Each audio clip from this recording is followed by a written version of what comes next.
নমস্কাৰ শিহৰণৰ আজিৰ খণ্ডটিলৈ মই প্ৰাঞ্জল শৰ্মাই আপোনালোক সকলোকে স্বাগতম জনাইছোঁ। পিতৃ মাতৃৰ নিজৰ সন্তানৰ প্ৰতি যি স্নেহ থাকে সেয়া ভাষাৰে প্ৰকাশ কৰাটো অসম্ভৱ। পিতৃ মাতৃয়ে নিজৰ সন্তানৰ যেতিয়া কষ্ট দেখা পায় তেতিয়া হয়তো হাঁহিমুখে প্ৰস্তুত হৈ উঠিব পাৰে যিকোনো পৰিস্থিতিৰ সন্মুখীন হ'বলৈ।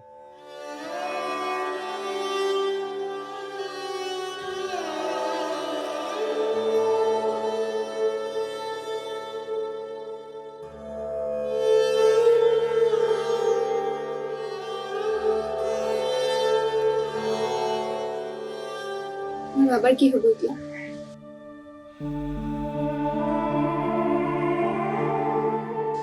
ডাক্তৰে কি ক'লে? ডক্টৰে কি ক'ব আৰু ডক্টৰে কৈছে বাবাৰ হেনো বোলে হাৰ্টৰ অপাৰেশ্যন কৰিব লাগিব।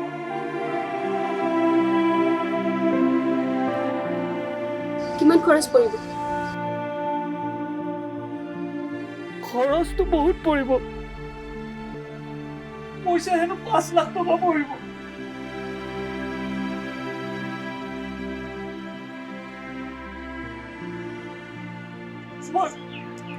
মই ভাবি পোৱা নাই পইচাখিনি মই ক'ৰ পৰা কেনেকে যোগাৰ কৰিম।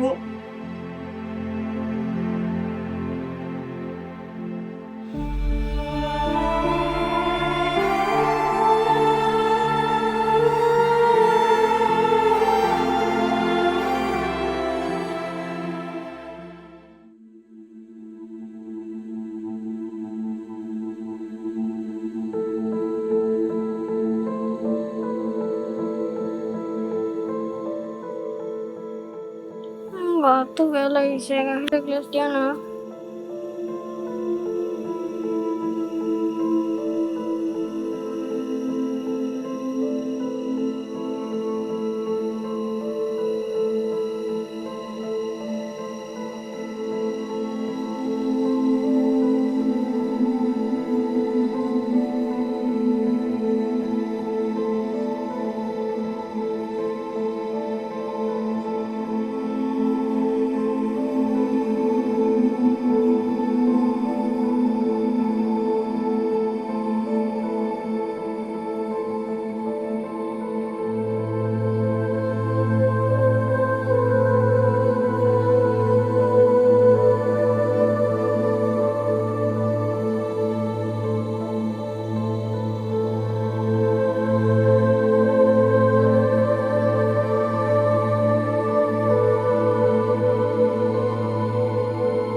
ঐ মাকনি, তোৰ হাতত টকা কেইটামান হ'ব নেকি?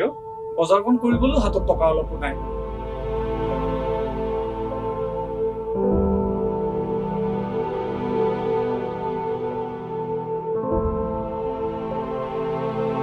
বাবা গাখীৰ গিলাচ খাই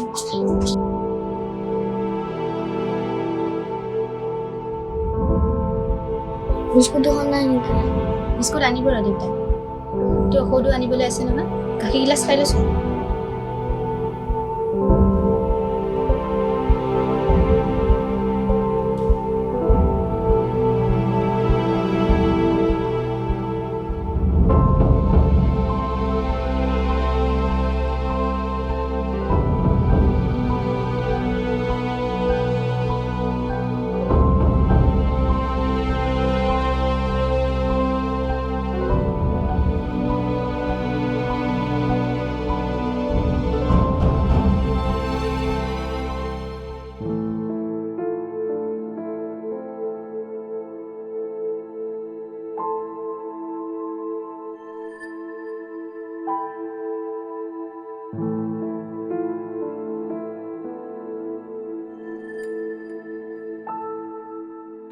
ইপাত লোক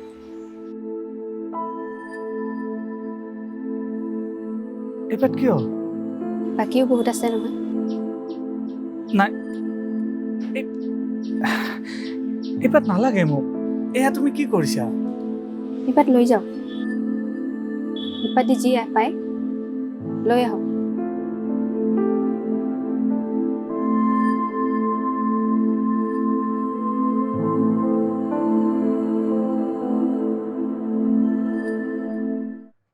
এফালে ৰুগীয়া সন্তান আৰু আনফালে আৰ্থিক কুঙা অৱস্থা। তাৰ মাজতে সমৰে নিজৰ পুত্ৰক বচাবৰ বাবে যি যুঁজ দিছিল সেই যুঁজ আছিল অতি ভয়ংকৰ। আৰু এইবোৰৰ মাজত নিজ পত্নীয়ে দিয়া খাৰুপাত হাতত লৈ সমৰ ওলাই গৈছিল ভাতমুঠি যোগাৰ কৰিবলৈ। এই মাহৰ বজাৰখিনি লাগিছিল। কিমান আৰু বাকী দিম, আমাৰো অৱস্থা বেয়া। মই বুজি পাইছোঁ।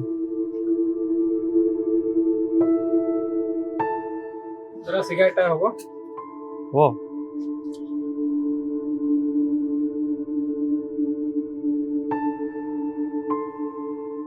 এতিয়াৰ কাৰণে এইপাত লৈ লৈছোঁ, পিছৰখিনি পিছত চিন্তা কৰিম।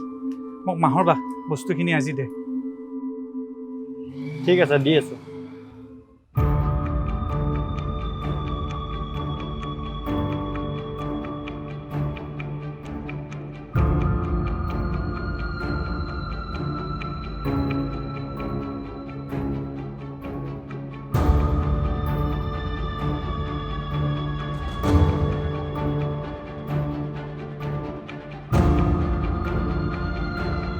দাদা, আপোনাৰ কিবা অসুবিধা হৈছে নেকি? মোৰ কি ক'ম, তোমাক চিনিও নাপাওঁ মই। মোৰ ডাঙৰ অসুবিধাহে। মোৰ ল'ৰাটোৰ অসুখ, মানে হাৰ্টৰ অপাৰেশ্যন কৰিবৰ কাৰণে পইচা লাগে। পইচা পাতি ক'তো নাই, মানে ক'ৰ পৰা কেনেকৈ এৰেঞ্জ কৰিম? আৰু আমাৰ নিচিনা সাধাৰণ মানুহৰ কাৰণে এইটো খুব ডাঙৰ কাম, খুব কষ্টকৰ। কি কৰিম নহয়। দাদা ৰ'বচোন, মই আপোনাক কিবা এটা সহায় কৰিব পাৰিম। অলপ আহিবচোন। আপুনি এটা সৰু অপাৰেশ্যন কৰিব লাগিব। কিহৰ অপাৰেশ্যন হে? চাওক, আপুনিতো কৈছে আপোনাৰ ল'ৰাৰ অসুখ। আপোনাৰ ল'ৰাটো বচাবৰ বাবে এটা মই উপায় দিব পাৰোঁ কিন্তু আপোনাক। কি উপায়? আপুনিতো জানেই মানুহৰ অংগত দুটা কিডনী থাকে। তাৰে যদি আপুনি এটা কিডনী বেছি দিব পাৰে অপাৰেশ্যন কৰি, আপুনি বহুত পৰিমাণৰ পইচা পাব আৰু যি পইচা আপোনাৰ ল'ৰাটোক বচাবৰ কাৰণে সহায় কৰিব পাৰে। কিন্তু আপুনি চব একো টেনশ্যন নল'ব।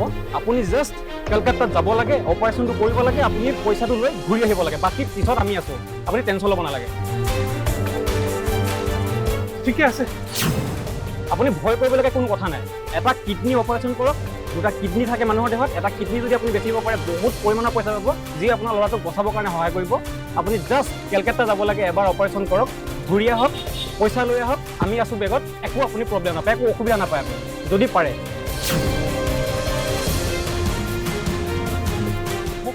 মোক এইখিনি সহায় কৰি দিয়া। আপুনি দাদা ভয় খাবলগীয়া কোনো কথা নাই। মই আছোঁ আপোনাৰ লগত, চাওক দাদা, আপুনি একো কৰিব নালাগে। আপোনাৰ বেগত আমি আছোঁ। আপুনি মাত্ৰ কলকাতা যাব লাগে, আপোনাৰ এটা কিডনী উলিয়াব লাগে, অপাৰেশ্যন কৰি পইচা বহুত পৰিমাণে পইচা পাব। প্ৰায় 5 লাখ টকা আপুনি পাব। তাৰে আপোনাৰ ল'ৰাও বাচিলে, আপোনাৰ ঘৰ সংসাৰো ভালকৈ চলিলে। বেগত আমি আছোঁ, আপুনি একো টেনশ্যন ল'ব নালাগে। আপুনি মাত্ৰ কলকাতা যাওক।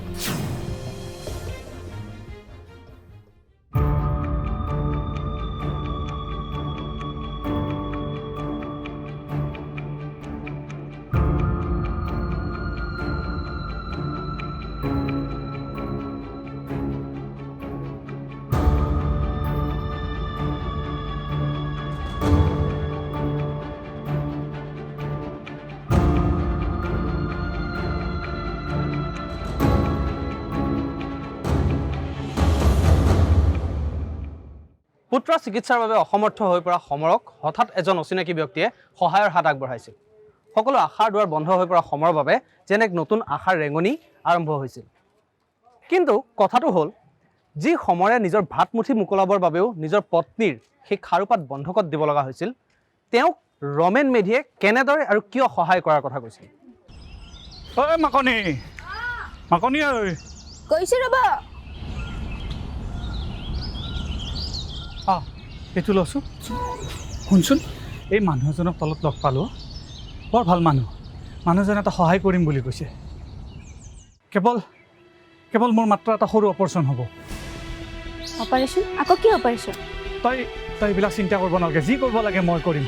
মানে কথাটো কেনেকুৱা, আমাৰ এই দেহটোত কিছুমান এনেকুৱা অংগ আছে যিবিলাক নহ'লেও আমি চলিব পাৰোঁ। যেনে ধৰ এই দুটা কিডনী। এতিয়া তাৰে যদি মই এটা কিডনী বিক্ৰী কৰি দিওঁ, সেই বিক্ৰী কৰি দিয়াৰ ফলত মই 5 লাখ টকা পাম আৰু আমাৰ বাবাৰ অপাৰেশ্যনটো সোনকালে হৈ যাব। তই এইবিলাক একো চিন্তা কৰিব নালাগে, মই যি কৰিব লাগে মই কৰি আছোঁ। তই মাত্ৰ ধৈৰ্য ধৰ। কি কৈ আছে আপুনি এইবোৰ? তই চিন্তা কৰিব নালাগে, মই যে কৈছোঁ তলত মানুহ এজন লগ পাইছোঁ, সেই মানুহজনে সকলো ঠিক কৰি দিব। মই মাথো কেৱল কলিকতাত যাব লাগিব, তাতে যাই মই অপাৰেশ্যনটো কৰি 5 লাখ টকাটো লৈ গুচি আহিম। কেৱল কিছুদিন অলপ মই যত্ন লৈ থাকিব লাগিব, আৰু বাবাৰ কাৰণে এটা কিডনী কিয় মই গোটেই জীৱনটো তাৰ কাৰণে দি দিম। তই চিন্তা নকৰিবি। আপুনি কিয় দিব লাগে? ময়োতো দিব পাৰোঁ। আপুনি ঘৰৰ মূল মানুহ। তই কথাটো বুজা নাই। তই বাবাক চা, ভালকৈ ঘৰখন ৰাখ, বাবাক ভালকৈ চা। মই কেৱল যাম কলিকতাত আৰু অপাৰেশ্যনটো কৰি গুচি আহিম। তই অকলে কলিকতাত কেনেকৈ যাবি? তই ঘৰত থাক আৰু বাবাটোক চোৱা চিতা কৰ। মই যাম আৰু আহিম, তই চিন্তা নকৰিবি। এজন পিতৃয়ে গোটেই জীৱন কষ্ট কৰে আৰু নিজ পৰিয়ালৰ সমস্ত দুখ কষ্ট নিজে বুকু পাতি লয়। হয়তো তাৰে এক উদাহৰণ আছিল সমৰ, যাৰ বাবে নিজৰ পুত্ৰক সুস্থ কৰি তুলিবলৈ নিজৰ দেহৰ এটা টুকুৰা কাটি বিক্ৰী কৰিবলৈও হাঁহিমুখে প্ৰস্তুত হৈ উঠিছিল সমৰ।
নিজ পৰিয়ালৰ প্ৰতি থকা স্নেহ আৰু নিজৰ পুত্ৰৰ জীৱন ৰক্ষাৰ যি মাদকতা, সেই মাদকতাই এক প্ৰকাৰে অন্ধ কৰি তুলিছিল সমৰক, যাৰ পৰিপ্ৰেক্ষিতত কোনো ধৰণৰ চিন্তা নকৰাকৈ কলিকতালৈ যাবলৈ প্ৰস্তুত হৈছিল সমৰ।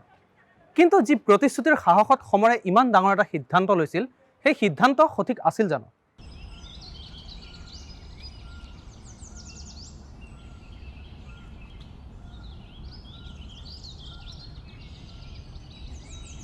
ঐ মাকনি, মাকনি ঐ।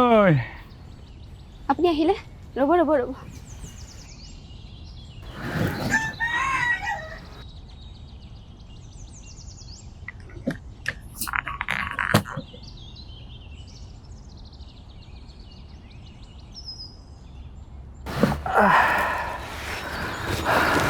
আপুনি ঠিকে আছেতো? চব ঠিকে ঠাকে হৈ গ'ল? পইচাখিনি পালেনে? একো ঠিক নাই। যিজন ল'ৰাই যোগাযোগটো কৰি দিছিল, তাৰ লগত মই আজি যোগাযোগেই হোৱা নাই, আৰু কালিৰ পৰা তাৰ মোবাইলটো অফ। মই ভাবি পোৱা নাই মাকনি, মই কি কৰিম। আপুনি কি কৈ আছে এইবোৰ? কলিকতাত কি হ'ল কওকচোন? কলিকতাত মোৰ অপাৰেশ্যন হ'ল নহয়, আৰু মোৰ হোচ অহাৰ পিছত সিহঁতে মোক গালি সপনি পাৰি পঠাই দিলে। মাকনি, পইচা অলপো নিদিলে, মোৰ কিডনীটোও গ'ল, পইচাও নাপালোঁ। মাকনি, সকলো শেষ হৈ গ'ল, আৰু মই ল'ৰাটোৰ লগতো মই একো যোগাযোগ হোৱা নাই। মই কি কৰিম মাকনি? মই একো ধৰিব পৰা নাই।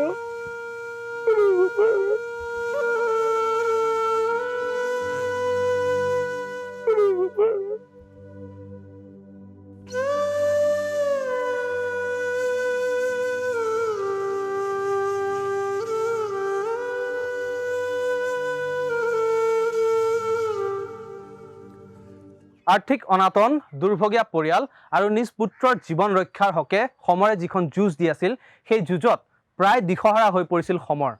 হয়তো সেইবাবেই এজন অচিনাকি ব্যক্তিৰ কথাত পতিয়ন গৈ সমৰে এনে এক পদক্ষেপ লৈছিল যি আছিল অতি শিহৰণকাৰী, যাৰ ফলত প্ৰায় 3জনীয়া সমৰৰ এই পৰিয়ালটো থানবান হৈ গৈছিল। কেৱল সমৰ আৰু মাকনিৰ পৰিয়ালটোৱে নহয়, ৰাজ্যত এনে অনুৰূপ আৰু কেইবাটাও ঘটনা সংঘটিত হৈছিল। সমৰ আৰু মাকনিৰ এই যি ঘটনা, তাৰ আঁৰৰ প্ৰকৃত ৰহস্য কি আছিল? এনে আৰু কি ঘটনা সংঘটিত হৈছিল যি বিগত কেইটামান দিনত সমগ্ৰ ৰাজ্যক শিহৰিত কৰি তুলিছিল? এইবাৰ ৰাজ্যত সক্ৰিয় হৈ উঠিছে মানৱ দেহৰ অংগৰ বৃহৎ ব্যৱসায়, লক্ষাধিক টকাৰ প্ৰলোভন দৰিদ্ৰ লোকক, কিডনী দানৰ নামত বৃহৎ ব্যৱসায়। এইখন অসম মুলুকতে আৰু কি হ'বলৈ বাকী আছে? কি নচলে এই অসম মুলুকত? এইবাৰ একাংশ দৰিদ্ৰ লোকক টাৰ্গেট কৰি এটা দুষ্ট চক্ৰই চলাইছে মানৱ দেহৰ অংগৰ ব্যৱসায়। জাগিৰোডৰ দক্ষিণ ধৰমটোলত চলিছে মানৱ দেহৰ অংগৰ ব্যৱসায়। লাখ লাখ টকাৰ প্ৰলোভনেৰে চলাইছে এই দুষ্কাৰ্য। পিছে এই অভিযোগ আমাৰ নহয়, অভিযোগ জাগিৰোড সমষ্টিৰ দক্ষিণ ধৰমটোলৰ একাংশ স্থানীয় লোকৰ। অঞ্চলটোৰ একাংশ দৰিদ্ৰ লোকক ধনৰ প্ৰলোভনেৰে দেহৰ অংগ দান কৰাত নমাইছে এটা বৃহৎ চক্ৰই। মই মানে মিস্ত্ৰী কাম কৰি আছিলোঁ, কাম কৰি থকা অৱস্থাতে ৰমেন মেধিয়ে মোক ক'লে মিস্ত্ৰী কাম কিয় কৰিব লাগে, তই কিডনী দে, আৰু পোৱালিটো মোৰ হাৰ্টৰ প্ৰব্লেম আছিলে, হাৰ্টৰ প্ৰব্লেম থাকোঁতে তই কিডনীটো দে, পোৱালিটোৰ চিকিৎসাটো ভাল হ'ব আৰু চিকিৎসাটো ভাল কৰিব। কোৱাৰ পিছত মই মানে এই লিলিমাই বড়োক দিলে, মই মানে কলিকতাত নিলে, নি পেলাই চাই পেলাই টেষ্ট কৰালে, কৰাৰ পিছত কিডনী মই ডনেট কৰিলোঁ, কৰাৰ পিছত মই পইচা পাই একো দিয়া নাই, পোৱালিটোকো চিকিৎসা কৰা নাই। 5 লাখ দিম বুলি কৈছিলে। আকৌ মানে বাইদেৱে ফোন কৰি কৈছে যে তোমাৰ মাইকী মানুহৰ কিডনীটো দিয়া। বহুত গাঁৱৰ মানুহ মানে বহুত ল'ৰা নিয়ে আছে। অভিযোগ অনুসৰি দৰিদ্ৰতাৰ সুযোগ গ্ৰহণ কৰি একাংশ লোকক জালত পেলাইছে গুৱাহাটী মহানগৰীৰ লখৰাস্থিত এইগৰাকী লিলিমাই বড়োৱে। স্থানীয় কেইবাগৰাকীও এজেণ্ট নিয়োগ কৰি কিডনী দানৰ নামত বৃহৎ ব্যৱসায় চলাই আহিছে এই হাই প্ৰফাইল মহিলাগৰাকীয়ে। ইপিনে শনিবাৰে কেইবাগৰাকী লোকক কিডনী দানৰ বাবে আগধন দিবলৈ আহিছিল এই মহিলাগৰাকী, আৰু আগধন দিবলৈ আহি স্থানীয় ৰাইজৰ ৰোষত পৰিল এইগৰাকী লিলিমাই বড়ো। বিলাসী বাহনত অহা এই মহিলাগৰাকীৰ পৰা স্থানীয় লোকে উদ্ধাৰ কৰে চেকবুক আৰু নগদ ধন। লগে লগে নেলি আৰক্ষীক গতাই দিয়ে এই মহিলাগৰাকীক। আমি সোধা পোছা কৰিছোঁ, সিহঁতে কৈছে যে আমি কিডনীকৰ কাৰণে অহা নাই, আমি বেলেগ কামত আহিছোঁ।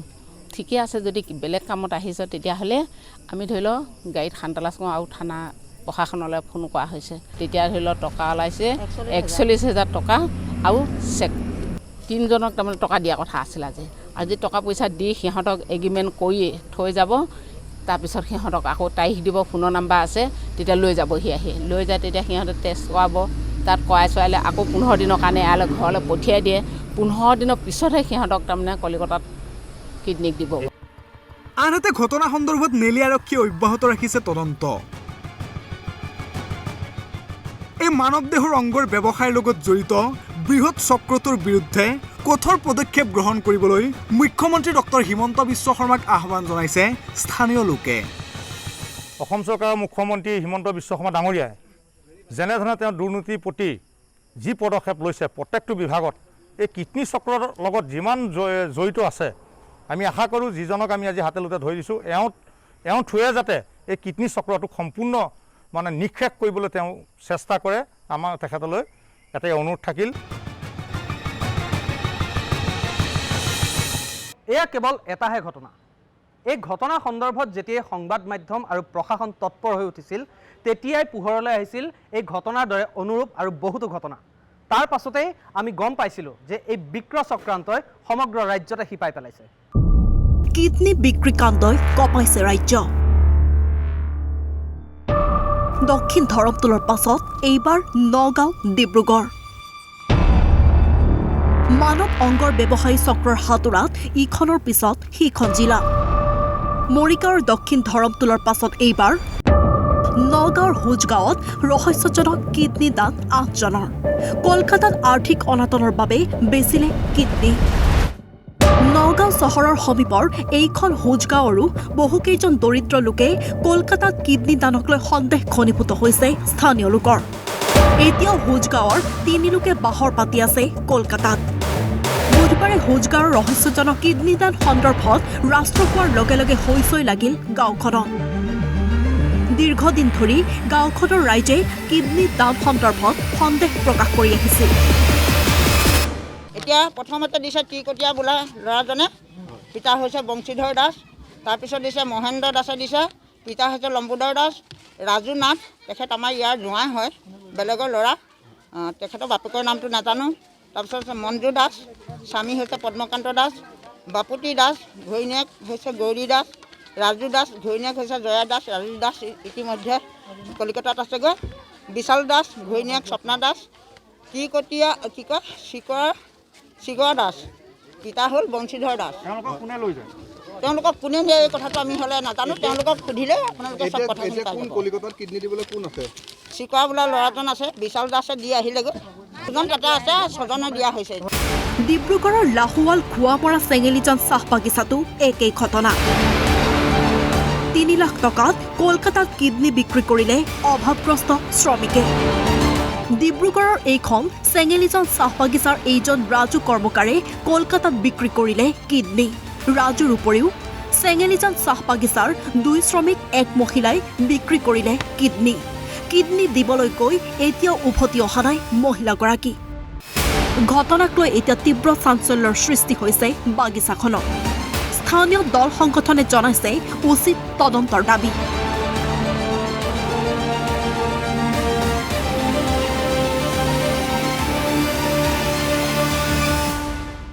মানুহ পৰিস্থিতিৰ দাস আৰু হয়তো সেই কথাৰে সুবিধা লৈছিল এই বিক্ৰী চক্ৰান্তত যিসকল ব্যক্তি জড়িত আছিল তেওঁলোকে।